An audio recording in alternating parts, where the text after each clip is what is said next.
सब स्टोरीज। जानवरों से प्यार। रिंकी एक शरारती लड़की थी जो शहर से कुसुमपुर में अपनी नानी के यहाँ गर्मी की छुट्टियां मनाने आई थी। आते ही उसकी नानी और माँ दोनों बातों में लग जाती हैं और वहीं रिंकी बैठकर सुन रही होती है। तभी उस समय एक बकरी दरवाजे पर आकर खड़ी हो गई, जिसे देख रिंकी कहती है, हे बकरी, चल भाग यहाँ से। छी छी, चल चल जा यहाँ से। जाने कहाँ कहाँ से आ जाते हैं। चल हट, भाग यहाँ से। नहीं बेटी, ऐसा नहीं कहते। उसे जरूर भूख या प्यास लगी होगी, तभी वो हमारे दरवाजे पर आकर खड़ी हुई है। जानवर बहुत समझदार होते हैं। वो लोग हम इंसानों के ही सहारे तो हैं। हमें उनकी मदद करनी चाहिए। हाँ बेटी, जा रसोई से रोटी और पानी उसे दे दे। भूख लग रही है शायद, इसीलिए आई है। मैं क्यों इसे खाना दूं? जिसकी बकरी है वो जाने। चल हट, भाग यहाँ से। लालची बकरी, तुम्हें मैं कुछ नहीं देने वाली। रिंकी के इतना कहने के बाद भी वो बकरी अंदर आने लगती है, जिसे देख रिंकी फिर उसके ऊपर चिल्लाती है, अरे अरे, तू तो अंदर ही घुसी आ रही है। ठहर, अभी तुझे मैं बताती हूँ। तुझे तो सबक सिखाना ही पड़ेगा। इतना कहकर रिंकी दरवाजे के पास रखी डंडी से बकरी को जोर से मारती है। बकरी मिमियाते हुए वहां से चली जाती है। सरला और सुनीता रिंकी को बहुत समझाती हैं कि जानवरों से प्यार करना चाहिए, लेकिन रिंकी ने इस कान से सुना और उस कान से निकाल दिया। उसे तो जानवरों को सताने में मजा आता था। एक दिन छत पर गेहूं सूख रहे थे, तभी वहां रिंकी आ जाती है और वहां छत पर कुछ कबूतरों के झुंड जो गेहूं चुग रहे थे। रिंकी उनको परेशान करने के लिए पास पड़ा हुआ एक दुपट्टा फेंककर 2 कबूतर पकड़ लेती है और बहुत खुश होते हुए कहती है, मम्मी मम्मी, जल्दी आओ, देखो मैंने 2 कबूतर पकड़ लिए, जल्दी आओ।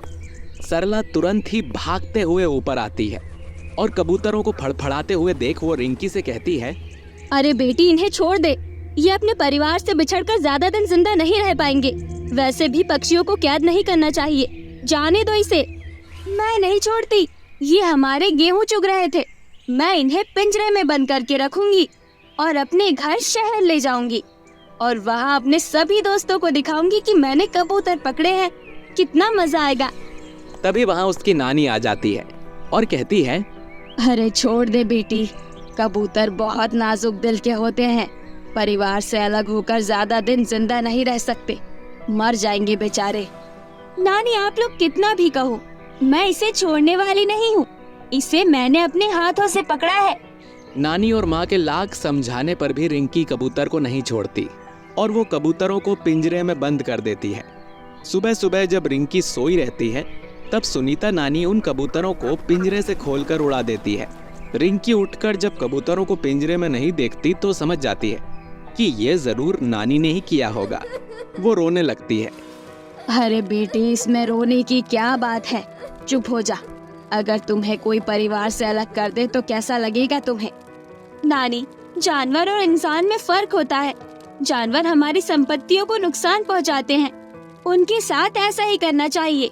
और हम इंसान हैं, जो हमारा मन करेगा हम वो जानवरों के साथ कर सकते हैं। नहीं बेटी, ऐसी बात नहीं है। जानवर हमें कई तरह से फायदा पहुंचाते हैं और वे हमारी संपत्ति को नहीं, बल्कि हम उनकी संपत्ति को नुकसान पहुंचाते हैं। मतलब हम लोग कैसे उनकी संपत्ति को नुकसान पहुंचाते हैं?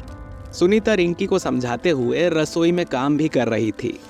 बेटी, इंसान अपने विकास के लिए लगातार जंगलों को काटते जा रहे हैं।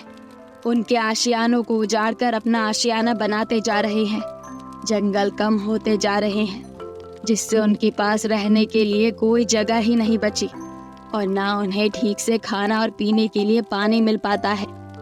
आखिर जानवर किधर जाए? हम लोगों की वजह से ही तो जानवर की ये हालत हो रही है। इसीलिए तो कभी कभी वो लोग खाना और पानी के लिए हम लोगों से मदद मांगने आ जाते हैं। आप अपनी फिलॉसफी अपने पास ही रखो नानी। मुझे तो ये जानवर नुकसान पहुंचाने वाले ही लगते हैं। मेरा बस चले तो मैं सारे जानवरों को बंदी बना दूं। सुनीता बात करते हुए रिंकी को बासी रोटियां देते हुए कहती है, चल अब छोड़ और ये बासी रोटी ले जाकर बाहर कुत्ते को खिला दे। वो कब से देख रहा है। जा दे दे उसको। मैं नहीं देती कुत्ते को रोटी। ये गली के कुत्ते सारी रात भौंक भौंक कर नींद हराम कर देते हैं। बस फोकट का खाते हैं और गंदी जगह घूमते हैं। पता है, यही कुत्ते रातों को जागकर चोर उचक्कों से हमारे घरों की रक्षा करते हैं। और गली में जा रहे बाइक पर जो दौड़ दौड़ कर भौंकते हैं, उनके कारण तो एक्सीडेंट होते हैं। उनका क्या? रहने दे, मैं खुद ही कुत्ते को रोटी दे आती हूँ। ये कहकर सुनीता कुत्ते को रोटी देने चली जाती है। थोड़ी देर बाद रिंकी अपनी सहेली चंदा के साथ खेलने चली जाती है। चलो आज हम लोग नदी किनारे खेलने चलते हैं। हाँ, चलो, मजा आएगा नदी किनारे। नदी किनारे पहुंचकर वाह, कितना सुंदर नजारा है। लगता है शाम तक बारिश होगी। देखो तो कितने सुंदर घटा छाए हुए हैं। हाँ, कई दिनों से बहुत गर्मी थी। कई दिनों बाद आज थोड़ी राहत मिल रही है। नदी किनारे की शीतल हवा मौसम को सुहावना बना रही है। रिंकी देखो, रोशन शहर से अपने साइकिल पर क्या लेकर आ रहा है। अरे हाँ, रुको, बुलाती हूँ उसे। रोशन, और रोशन, अपने साथ ये क्या लेकर आ रहे हो? अगले सप्ताह भैया की शादी है। बारात में पटाखे फोड़ने के लिए शहर से पटाखे लेकर आ रहा हूँ। अरे वाह, चलो इसे चेक करते हैं। वो देखो, वहाँ कल्लू धोबी का गधा खड़ा है। क्यों ना हम इसके पैरों में पटाखे की लड़ी बांधकर आग लगा दे। नहीं, बेचारे गधे को कहीं चोट न लग जाए। अबे कुछ नहीं होगा, बल्कि पटाखों की आवाज से जब इधर उधर बेचैनी से दौड़ेगा तब बड़ा मजा आएगा। ठीक है, तुम लोग बोलती हो तो मैं पीछे से जाकर गधे के पैरों में चटाई बम बांधता हूँ। तुम दोनों उसे हरी घास खिलाओ। रोशन पीछे से जाकर गधे के पैर में चटाई बम बांध देता है और उसमें फिर माचिस से आग लगा देता है। पटाखों की आवाज से गधा जोर जोर से उछल उछल कर इधर उधर भागता है। बच्चे इसे देखकर खुश होकर ताली बजाते हैं। रोशन भागो, कल्लू धोबी लाठी लेकर इधर ही आ रहा है। मेरे पास साइकिल है, मैं तो चला। हाँ, तुम लोग अपने बचने का रास्ता ढूंढ लो। अच्छा बच्चों, रुको, अभी तुम्हें बताती हूँ। आइए कल्लू अंकल, सही टाइम पर आप आए। देखिए, रोशन ने आपके गधे के पैर में चटाई बम बांधकर आग लगा दी और अब साइकिल से भाग रहा है। रुको, अभी बताता हूँ। आ रहा हूँ तुम्हारे घर पिताजी से शिकायत करने। ओ कल्लू चाचा, देखो गधे के पैर से खून बह रहा है। हाँ बेटिया, लगता है उसका पैर भी जल गया है। अब शहर जाकर इलाज कराना होगा उसका। कल्लू धोबी के जाने के बाद हमें ये खेल नहीं करना चाहिए था। हमारी वजह से ही उस गधे के साथ इतना बड़ा हादसा हो गया। इसमें हमारी क्या गलती? हमने तो कुछ नहीं किया और जानवरों के साथ तो ऐसा हर 1-2 दिन पर होता ही रहता है। चलो अब घर चलते हैं, आज बहुत मस्ती कर ली। कुछ दिन बाद सरला और सुनीता दोनों घर के कुछ काम से शहर जाने वाली होती हैं। सुनीता रिंकी से कहती है, रिंकी, मैं और तुम्हारी मम्मी कुछ काम से शहर जा रहे हैं। आने में रात हो जाएगी। तू अच्छे से रहना, बदमाशी मत करना। नानी, अब मैं बच्ची नहीं हूँ, 14 साल की हो गई हूँ। बदमाशी क्यों करूँगी? और हाँ, बैलों को ठीक समय पर चारा और पानी दे देना, भूलना मत। ठीक है बाबा, दे दूंगी। वैसे भी ये बैल आजकल कामचोर हो गया है। 1-2 दिन नहीं खाएगा तो मर नहीं जाएगा। तू नहीं सुधरेगी। ठीक है, घर में ही रहना और पढ़ाई करना। इधर उधर ज्यादा खेलने मत जाना। ठीक है मेरी माँ, अब आराम से जाओ। सरला और सुनीता दोनों बस पकड़कर शहर चले जाते हैं। इधर शाम को बच्चों के साथ खेलते खेलते रिंकी और चंदा दोनों रास्ता भटक जाती हैं। वो गांव की तरफ ना जाकर जंगल की ओर ही घुसती चली जाती है। जैसे जैसे अंधेरा होने लगता है, वो दोनों डरने लगती हैं। तभी एक बंदर उनके सामने आ जाता है। ये बंदर, चल हट रास्ते से। मेरा मूड ऐसे ही ऑफ है। एक तो रास्ता भूल गई हूँ, ऊपर से रास्ते पर खड़ा है। अरे नकलची बंदर, शाम हो रही है, घर भी पहुँचना है। चल हट जा, रास्ता दे दे। अरे ये जाने क्यों नहीं दे रहा? बहुत ही दुष्ट बंदर है ये। बंदर जब नहीं हटता, लगता है तू ऐसे नहीं मानने वाला। रुक, तुझे अभी बताती हूँ। ये ले। रिंकी एक पत्थर उठाकर जोर से बंदर को मारती है। पत्थर सीधे बंदर के पैर पर लगता है। बंदर दर्द से कराहता हुआ लड़खड़ाते हुए दूसरी ओर छलांग लगाता है और एक बड़े से पत्थर से टकराकर गिर जाता है। 2 पत्थरों के बीच उसकी टांग फंस जाती है। रिंकी आगे बढ़ जाती है, लेकिन बंदर के कराहने की आवाज सुनकर चंदा पीछे मुड़ती है। रिंकी, हमारी वजह से बंदर का पैर फंस गया है, हमें उसकी मदद करनी चाहिए। रिंकी को बंदर की हालत देखकर थोड़ी दया आ जाती है। ए बंदर, मेरी वजह से तुम्हारा पैर पत्थरों में फंस गया है, इसीलिए मैं ही तुम्हें यहाँ से निकाल देती हूँ। रुक, ठहर जा। चंदा, तुम जरा वहाँ पड़ी लकड़ी लेकर तो आना। चंदा एक बड़ी सी लकड़ी ले आती है। पत्थर को उस लकड़ी के सहारे लुढ़काकर रिंकी बंदर के फंसे पैर को निकाल देती है। बंदर आजाद होते ही पेड़ पर चढ़ जाता है। चलो, आज बंदर की मदद करके बहुत अच्छा लगा। हाँ बहन, मुझे भी अच्छा लगा, लेकिन अब हम यहाँ से निकले कैसे ये देखना होगा। देखो, ये रास्ता साफ लग रहा है, चलो इसी से चलते हैं। दोनों अभी कुछ ही दूर चली थीं कि सामने से एक शेर रिंकी की तरफ आता है। दोनों डर जाते हैं और डर से चिल्लाने लगते हैं। बचाओ, बचाओ, कोई मुझे बचा लो, मैं मरना नहीं चाहती, ये शेर मुझे खा जाएगा। भगवान का नाम ले लो रिंकी, अब हमारे बचने की संभावना बिल्कुल नहीं लग रही है। इस घने जंगल में हमें कौन बचाएगा। जय बजरंगबली, जय बजरंगबली, जय बजरंगबली। दोनों की चीख सुनकर वो घायल बंदर अपने सभी साथियों को बुला लेता है। बंदरों की टोली मिलकर शेर को घेर कर भगा देते हैं। शेर को भागता हुआ देख रिंकी बंदर की ओर देखकर खुश होते हुए कहती है, बहुत बहुत धन्यवाद बंदर मामा, मुझे आज पता चल गया कि नानी क्यों हमें जानवरों से प्यार करने को कहती थी।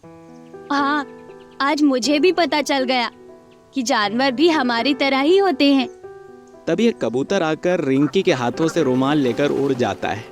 अरे मेरा रुमाल, अरे ये तो वही कबूतर है जिसे मैंने पकड़ा था, प्लीज मेरा रुमाल वापस करो। शायद ये कबूतर हमारी मदद करना चाहता है, हमें इसके पीछे पीछे चलना चाहिए। रिंकी और चंदा कबूतर के पीछे भागते भागते जंगल के बाहर निकल आते हैं। कबूतर रुमाल वहीं छोड़कर उड़ जाता है। उधर गांव के बाहर बस खराब हो जाने की वजह से सरला और सुनीता दोनों पैदल ही आ रहे होते हैं, लेकिन उनके पास इतना सामान होता है कि वो उसे लेकर चल भी नहीं सकते और बीच रास्ते में सामान छोड़ भी नहीं सकते। तभी उन्हें रिंकी नजर आती है। अरे रिंकी और चंदा, तू यहाँ क्या कर रही है? चल घर चल। नानी, हम दोनों खेलते हुए रास्ता भटककर जंगल में आ गए थे।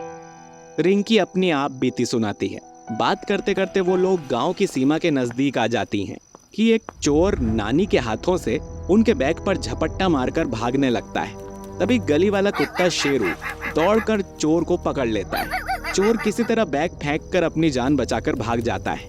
आज ये कुत्ता ना होता तो वो चोर हमारे बैग लेकर भाग ही गया होता, लेकिन अब इतना सामान घर कैसे पहुँचेगा? हमारे गांव में तो शाम के बाद कोई गाड़ी भी नहीं चलती। अरे रिंकी, वो देख, कल्लू धोबी का गधा उधर से आ रहा है। चलो, इस समय ये गधा हमारे लिए देवदूत बनकर आया है। वो लोग गधे पर सारा सामान लाद कर घर की ओर चल देते हैं। रास्ते में चलते हुए सुनीता रिंकी से कहती है, क्यों रिंकी, अब समझ में आया या नहीं कि मैं बासी रोटी कुत्ते को क्यों खिलाती थी? अब शर्मिंदा मत करो नानी, मुझे अब सब समझ में आ गया है कि जानवर भी हमारी तरह ही होते हैं, हमें उनसे प्यार करना चाहिए। सभी घर पर पहुंचकर गधे की पीठ से सामान उतार कर रखती हैं। तभी रिंकी तेजी से घर में घुसकर रसोई से बासी रोटी लेकर आती है। अब ये क्या है बेटी? माँ गधे को भूख लग रही होगी, देखो कितना सामान पीठ पर लाद कर यहाँ तक लाया है। वाह, जो बात मैं आज तक नहीं समझा पाई, आज एक ही दिन में क्या करामात हो गई, जो सब कुछ समझ आ गया।